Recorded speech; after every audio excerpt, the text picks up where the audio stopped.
The deadly hantavirus outbreak on board a cruise ship. What doctors say you need to know. A local school district deeply in debt laying off workers, including a mother battling cancer. Either look down at your hands, and I guarantee you, you will not see blue and gold there. You will see blood. And a boy band with Grammy dreams is missing one thing, their fourth member. Coming up on CJS News. Good afternoon and welcome to CJS News. I'm Mabel Pickering. And I'm Alicia Mess. Thanks for being here for our very last newscast. We begin with the latest on hantavirus. Scientists are investigating its origins, and now another patient has been hospitalized in Argentina. And this patient has no known connection to the cruise ship where more than 30 people were exposed to the virus. 5 cases have been confirmed, and 3 people have died. This weekend, the cruise ship at the center of the outbreak docked in the Canary Islands. Health officials are monitoring everyone who was on board, including 18 Americans. 3 of the passengers were from New York State, 1 from the city. And now, CJS News reporter Lily Cortez Gutierrez joins us more on the hantavirus. Welcome, Lily. Thanks, Mabel. Health officials want New Yorkers to know that the risk of getting hantavirus is low. They're working with the CDC to monitor the situation. 88 passengers and 61 crew members were aboard the MV Hondias when the hantavirus outbreak started. According to the NYC Health Department, the 3 New Yorkers who were on the cruise ship are currently being held at Offutt Air Force Base in Nebraska, where they are expected to undergo a 42-day monitoring period. Doctors say hantavirus does not spread easily, so infections are rare, but the virus can be serious and even deadly. For example, the Andes strain that's found in South America that's responsible for this current outbreak can have case fatality rates of, 30 to 40% or so quite high.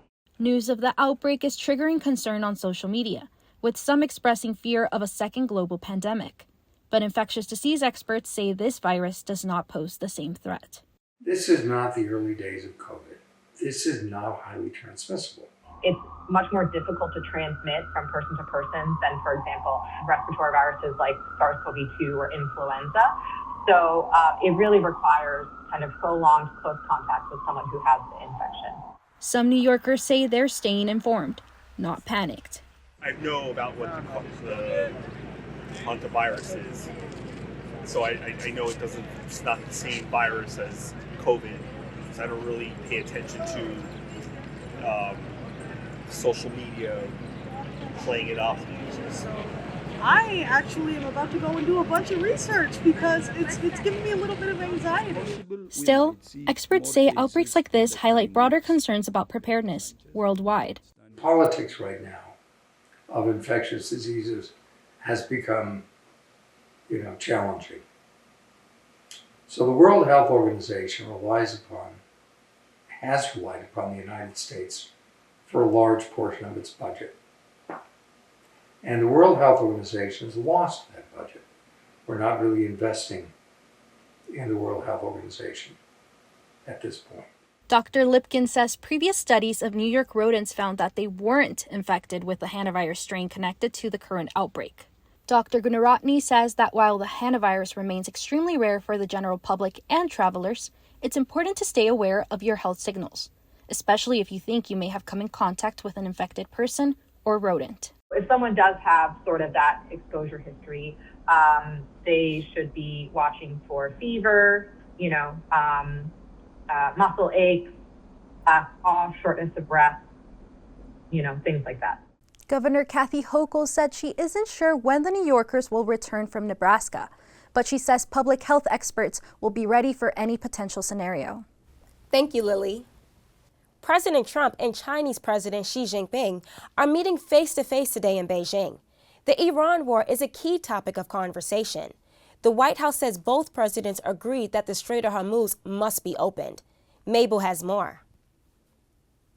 President Donald Trump says the ceasefire between the United States and Iran is on massive life support after he rejected Tehran's proposal to end the hostilities.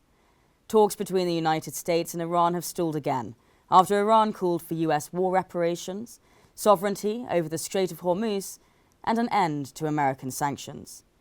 Iran's foreign ministry says this latest proposal is reasonable and generous, but President Trump called it a piece of garbage, adding that Tehran was, in his words, in the grip of lunatics. Oil prices continue to climb, sparking fears of a fresh escalation in the conflict that could keep the Strait of Hormuz closed even longer. The average price of gasoline in the United States has climbed to more than $4.55 per gallon, up more than $1.50 since the war began in late February. Both sides are holding firm positions. There is likely to be no significant progress until Trump concludes his meeting with China's Xi Jinping this week. Xi Jinping warned President Trump that their two countries could clash over Taiwan, saying the Taiwan question is the most important issue in China-U.S. relations. Some major changes are coming out of the United Nations. The current Secretary General will end his term at the end of the year, and the UN faces growing pressure over reform, funding, and keeping the peace here. CJS reporter Shireen Hakim. The United Nations is undergoing a period of significant transition. By the end of 2026, member states are expected to decide who will replace Secretary General Antonio Guterres when his term ends on December 31st. The next Secretary General will take over an institution under intense financial and political pressure. The selection process has already begun. Member states have been encouraged to consider gender and regional diversity. No woman has ever served as UN Secretary General. Who the UN membership and who in particular the 5 permanent members back to be the next Secretary General is going to have a massive impact on the future of the UN. A major source of that pressure is Washington, that began almost immediately after Trump returned to office in January of 2025. Under President Trump's America First agenda, the U.S. has questioned its spending on multilateral institutions, reviewed participation in international organizations, and withheld funding from parts of the UN system. The U.S. has historically been the UN's largest single contributor, but experts say Washington's pullback has left the organization facing a major financial shortfall. The U.S. has refused to pay almost $4 billion in owed money for the regular budget and the peacekeeping budget. Experts say the consequences are already being felt far beyond New York. The dominant response is doing less with less. This is money that would be spent, for example, in development and humanitarian activities in the parts of the world that desperately need it. Guterres has proposed cutting the UN's 2026 core budget by about $577 million and reducing staff by about 18%. But analysts say the larger issue is not only money, it is whether the world's most powerful states still believe in the system. Institutions rarely disappear. One uses the term, resilience. The UN itself has not been under such duress ever. The process now moves mostly behind closed doors, with the Security Council privately choosing a candidate, then the General Assembly formally approving the choice before Guterres' term ends at the end of the year. Reporting from the United Nations headquarters, I'm Shireen Hakim for CJS News. Thanks, Shireen. Back home, Tennessee lawmakers have approved a new, redrawn map of all 9 of the state's congressional districts. The changes are expected to favor Republicans in the upcoming midterm elections. No maps! No maps! The new map reshapes representation in and around Memphis, effectively dismantling the state's last Democratic-held district and targeting a majority Black voting area. Hands off Memphis! Hands off Memphis! Republicans backing the plan say the changes are meant to better balance urban and rural populations and improve accountability in Congress. Democrats argue it is racially motivated and warn it could weaken Black voter influence. The State House approved the plan, but not without disruption. Democratic lawmakers walked out in protest, and one state senator stood on a desk holding a bedsheet that read, "No Jim Crow 2.0, and "Stop the TN Steal." Tennessee is the 9th state to redraw its congressional maps ahead of the midterms, as part of a nationwide redistricting push. The move comes after a Supreme Court ruling last week that weakened parts of the Voting Rights Act related to racial gerrymandering. Louisiana, Alabama, and South Carolina are also moving to change their electoral maps. Here in the city, Mayor Mamdani campaigned on some ambitious and costly promises. Now the question is, can he fulfill them, and where will the money come from? This week, the mayor presented his municipal budget. CJS News reporter Yeya Wan joins us live from City Hall. Yeya? Thanks, Alicia. Since taking office, the mayor says he's been working to close the multi-billion-dollar deficit he inherited from the Adams administration without hurting working-class New Yorkers. We are often told that to govern responsibly, we must scale back our ambitions, to provide little and then ask those we serve to expect even less. We disagree. This is what responsible government looks like. Mayor Mamdani outlining the city's $125 billion budget. The mayor says he's closing the budget gap by finding nearly $2 billion in savings and $568 million in new revenue from programs like the pied-à-terre tax. Some of the money could also come from delaying payments into municipal pension funds. While this plan saves the city about $2 billion next year, budget watchdogs warn future New Yorkers will pay the price. Mamdani said Albany has promised the city $4 billion, and he praised his working relationship with Governor Hochul. For years, the relationship between City Hall and Albany has been defined by dysfunction and infighting. Governor Hochul and I, however, share a belief that government works best when we work together on behalf of the people we serve. So we have worked together to protect the fiscal health of our city. But while the city expects $4 billion from the state budget hasn't been finalized. So there is some uncertainty there. The city is itself a creature of the state, and New York City might have a budget itself that is larger than all but 3 U.S. states, but it is still subsidiary to decisions that are made up in Albany. Mamdani's budget provides $500 million for NYCHA renovations and over $40 million for programs like pre-K, 3K, and universal childcare, one of his campaign promises. It also allocates $40 million for the newly created Office of Community Safety. Still ahead, negotiations with City Council. The city budget must be adopted before the new fiscal year, which starts July 1st. Live from City Hall, Yeya Wan, CJS News. Thank you, Yeya. World Cup fans, you're going to want to pay attention to this. There's been a lot of criticism about the sky-high cost of taking a train to the games in New Jersey. It seems transit officials heard you.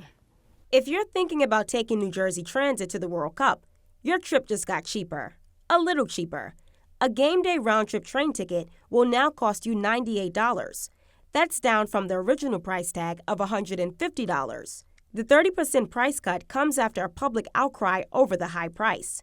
Usually that fare only costs around $13. Now, World Cup sponsors are stepping in to help cover travel costs so that more fans can use public transit during the tournament. Train tickets went on sale yesterday on the New Jersey Transit app.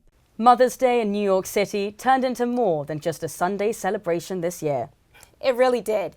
The city kept Mother's Day energy going all weekend long. Madiha Anis was there Sunday and has the story. Flowers, gifts, and packed-up pop-up events, all to celebrate Mom all around the city.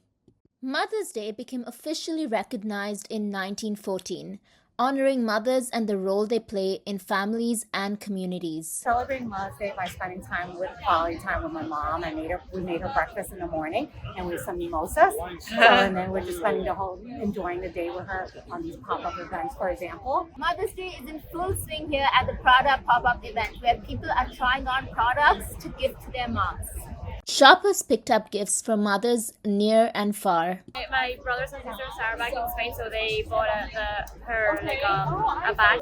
Our mom's coming from India, so we're taking her out and about in the city. We really need a Mother's Day because every day is a Mother's Day. According to the National Retail Federation, Mother's Day remains one of the biggest spending holidays of the year, with Americans expected to spend billions on flowers, gifts, dining, and experience. Families are turning this holiday into a weekend full of experiences. Reporting from Chelsea, I'm Madiha Anis for CJS News. Still ahead on CJS News, a TikTok boy band makes its New York debut, but they want more than fans and glory. Okay, stay with us. Did you know that 9 out of 10 Americans are sick of the divisions in our country? But there's one small step we can take to remember that we're still connected. All over America, strangers with different political views are coming together to talk about their lives. not politics, and discovering they actually have a lot in common. Because even if we don't see eye to eye, we can still talk heart to heart. So let's talk, for a change. Learn more at takeonesmallstep.org. Welcome back to CJS News. I'm Destiny Jones. And I'm Chantilly McFarland. Thank you for staying with us. First, developments in a double murder in 2021 that captivated the nation.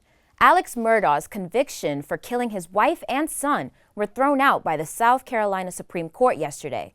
The court ruled he didn't get a fair trial after clerks suggested to jurors that they could not trust Murdaugh's testimony.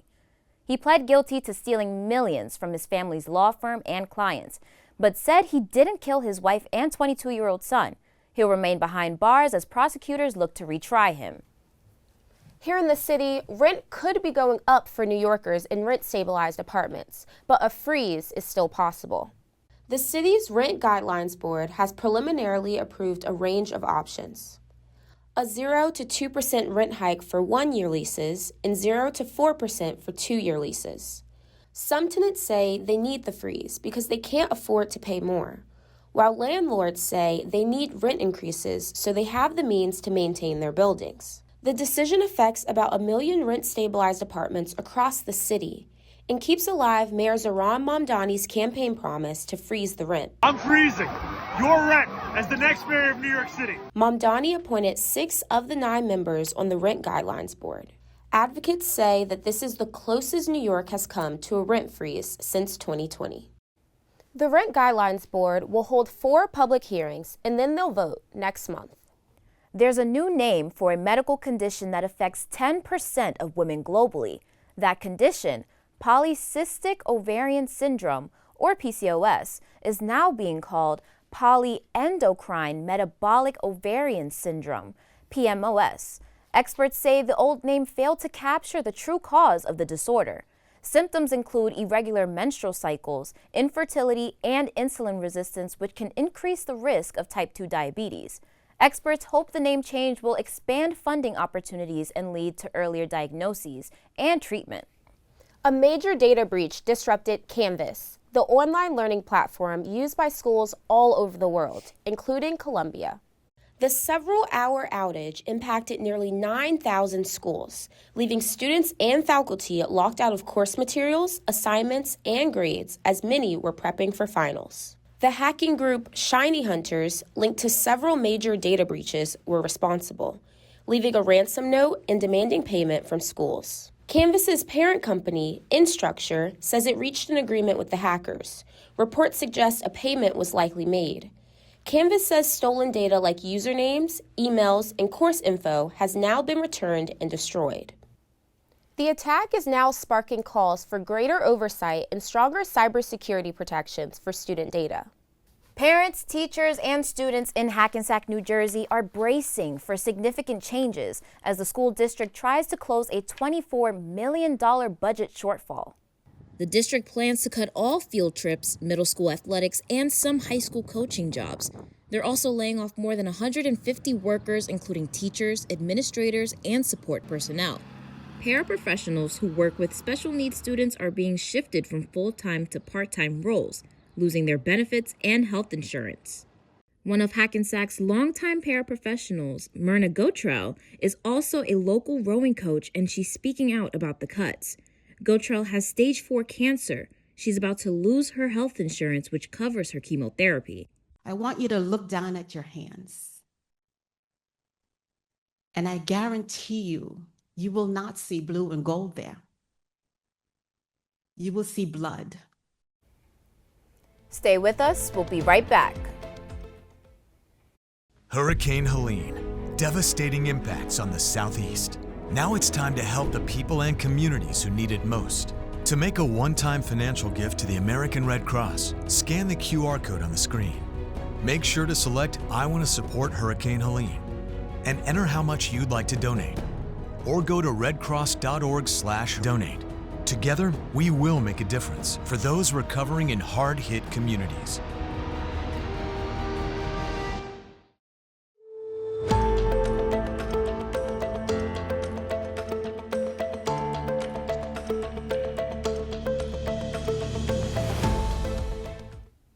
Now it's time for our social media segment, The Scroll. Our reporters took a deeper look at what was trending this week. In Manhattan, a pop-up museum has brought all of the Epstein files to a quiet street in Tribeca. Here's Kalohe Dambara with more. Behind me is the Donald J. Trump and Jeffrey Epstein Memorial Reading Room, a pop-up museum organized by the Institute of Primary Facts. Inside are all 3,437 volumes, 17,000 pounds, and 3.5 million pages of the Epstein files. It's part museum, part library, and part protest. The exhibit is just a 10-minute walk from the Metropolitan Correctional Center, where Epstein died by suicide in 2019 while awaiting trial for sex trafficking charges. We thought that this would be a way to get a lot of attention on that matter and hopefully pressure the Department of Justice to release the rest of the files and to do it in a way where they were properly redacted, the names of the victims and survivors, and unredacted the names of the perpetrators. Only survivors, lawyers, law enforcement, and press will be able to read the actual pages lining the walls. The organizers say this policy is meant to protect the identity of the victims.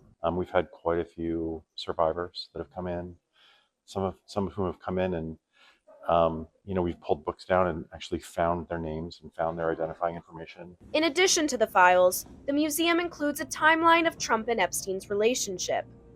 Downstairs is a reflection room where visitors can call the Justice Department to demand the release of the rest of the files, as well as a bulletin board for posting thoughts and reactions. It's enraging, but it's also very sad. I think everyone in there was crying, me too. I thought that it would be really valuable to come here and kind of see the gravity of it all in person, because you can't really grasp it online. According to the organizers, finding a venue and a printer willing to collaborate on the project was difficult, as many feared potential retaliation. Hopefully, one of the things that we can do is show that, I think courage is contagious. Appointments to visit the exhibit can be booked on the Trumpsonian website through May 21st. Weijia took over Central Park this weekend. Weijans are mixed race, white and Asian, and they came out this weekend to celebrate their culture. Nope, that's not Hudson Williams. It's his lookalike at the NYC Weijin Gathering. Roughly 1,000 Weijans, people who are mixed race, white and Asian, gathered in Central Park last weekend. The group held lookalike competitions for famous Weijin singers and actors, and for the Weijin Olympic gold medalist Alyssa Liu. People also played bingo, mingled, and connected over their shared experience being Weijin. My favorite thing about being Weijin is the connect, man. Just seeing people and being like, oh, you're Weijin. Weijins are going viral across pop culture, with the mass popularity of Heated Rivalry starring Williams, Liu's success in the Olympics, and Loewe's Mad Woman music video featuring 5 famous Weijins. According to the U.S. Census, the multiracial population has increased by 276% in the past 2 decades, from 9 million in 2010 to more than 33 million in 2020. I feel like we're reaching a critical mass where all of a sudden they're just a bunch of Weijins, and everyone's excited about that. As the U.S. grows more racially diverse, who knows how many people could show up to an NYC Weijin mixer next year. It turns out there's another hot topic among the Asian and AAPI community. Really? What's that? People are talking about a controversial Hallmark film. Here's Mabel Loy with the details. All's fair in love and mahjong. Well, not quite. Hallmark released this movie poster last month for a film that just came out on May 9th, and the backlash was swift. It physically hurts me that in 2026 I have to remind people that mahjong is a Chinese game. Getting gentrified on Hallmark is a different type of pain. Instead of inventing something new, I'm just going to appropriate someone else's culture. Though mahjong has Chinese roots, the lead actors are white. The only actor who's Asian on the poster is Yankee Crystal Lo, who is half Chinese. Now, it's worth noting that the film does cover mahjong's history, and the film makes it clear that they're playing American mahjong. But there's still the issue of the tiles. And what in the Cricut Canva Etsy is going on with the mahjong tiles here, folks? It has really butchered the visual language of mahjong that I think is so essential. For some in the entertainment world, the film reflects the constraints and challenges that Asians still face in the industry. I spoke with Loretta Yu, who auditioned for the film. Because it's called Love and Mahjong, like in my mind, I assumed that there would be a bunch of Asians in it. But like looking back on the breakdown, it just talked about the characters and all those things, that it didn't have any specifics as far as like ethnicity. So all's not fair in love, mahjong, or the entertainment industry. A fair question is, where do we go from here? We'll see. There are lots of boy bands out there, but a new band has the boys, the songs, the moves, and a mission. Here's Inez Fahmy. Boy Throb rocked New York this week, and we got to go to the concert and the after party.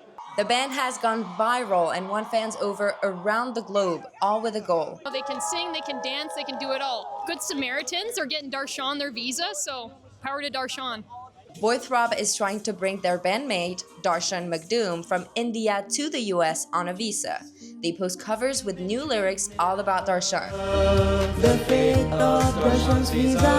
Hoping to prove to the US government that they're a real band and that Darshan deserves a visa. And they took that message to New York this week, hosting a meet and greet in Washington Square Park. The group signed autographs and even brought a cardboard cutout of Darshan. After that, the band gave its first ever live concert, Throb Shella, at the Bowery Ballroom. How's it working with the boys? It was an absolute dream. It was electric. They're a generational talent. Tickets were free, and fans, the Throb Mob as they're called, lined up, many in pink merch and Boy Throb tees, losing their minds when the group walked on stage. Girls, did you like the concert? Oh my God, it was phenomenal. It was even better than I thought it would be. Yes, it was amazing. The performance featured hit original songs like Can't Stop the Throb and some covers. Darshan even joined on Zoom. He said he'd like to take a road trip when he finally comes to the US. I'm here at Throb Shella's after party, and the concert was a huge hit. They even announced a featuring with Kesha. Let's see if I can ask the boys a couple of questions. Oh my gosh, it just means the absolute world. I can't believe the turnout. I never thought in my wildest dreams this would happen. Yeah, I feel like crying, like just thinking about it. I am just dumbfounded the support that we got in front of us. It really made me emotional. Whether Darshan performs at the next concert in person remains an open question.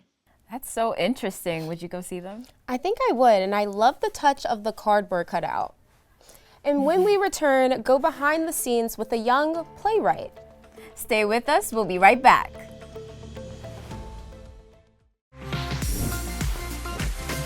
Hi, I'm Leland Melvin, and I travel to space twice as a NASA astronaut.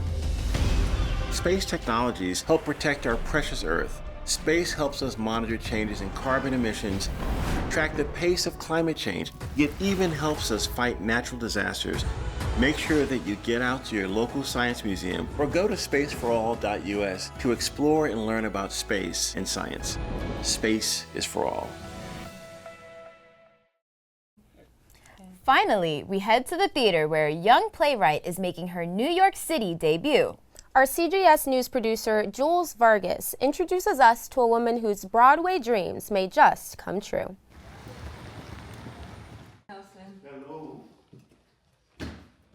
My name is Reina Macias, and I am from Los Angeles, California. We are in the Marilyn Monroe Theater at the New York premiere of my play Dinner Party.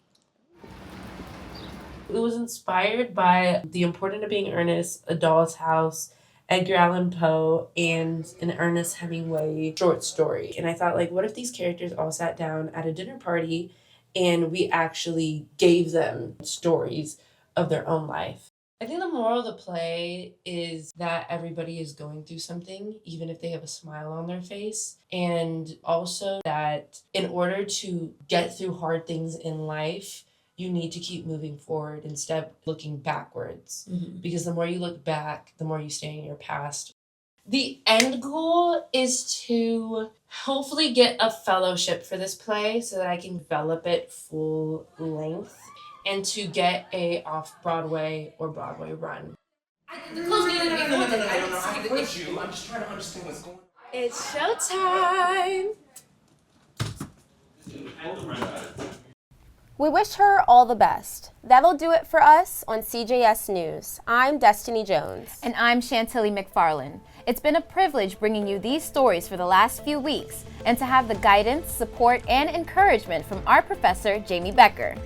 Thanks for staying with us this semester. I'm Alicia Mess. And I'm Mabel Pickering. For one last time, from all of us here, thank you for watching CJS News. Goodbye.